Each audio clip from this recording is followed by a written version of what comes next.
ici ce soir pour La Voix des Indés, exploration collective de l'édition indépendante. C'est une opération qui a pour ambition de donner de la visibilité à des éditeurs indépendants. Alors être un éditeur indépendant, c'est surtout une grande liberté, c'est-à-dire que l'on choisit ce que l'on publie. Publier ce qu'on aime et de défendre jusqu'au bout. C'est être prêt à s'adapter en permanence, jongler en permanence, faire un travail de funambule. Ça veut dire la liberté et ça veut dire toutes les emmerdes qui vont avec.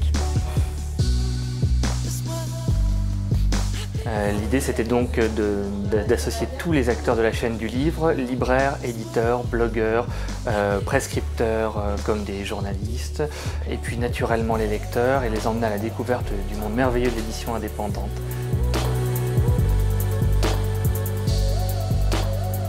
La Voix des Indés, c'est 300 titres mis en lecture, pratiquement 1400 ouvrages proposés aux blogueurs.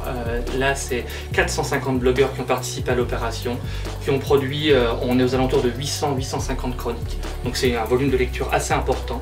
C'est 30 libraires passionnés qui ont mis leur librairie à la disposition de l'opération. Et donc notamment ce soir avec le Rideau Rouge qui a accepté, sans nous connaître, sans qu'on ait jamais rencontré les libraires auparavant, de soutenir l'opération, de s'engager dans l'opération, de réaliser une table, une vitrine et d'inviter non pas un, non pas deux, mais bien 4 éditeurs. On a fait effectivement une vitrine, une sélection, et puis effectivement, je sais pas trop, on s'est lancé en disant tiens, et si on invitait les éditeurs, puis c'est passé. De livres qu'on a aimés. Et de livres qu'on a aimés, Voilà, oui, c'était ça. Toutes mes acquisitions, j'arrive pas à m'assagir. C'est toujours il y a toujours des choses, des premiers romans énormes, des trucs.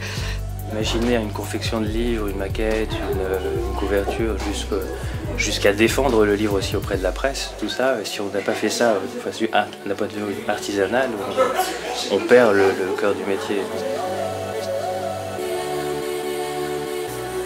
Et on trouve plutôt des idées originales pour pouvoir trouver notre chemin.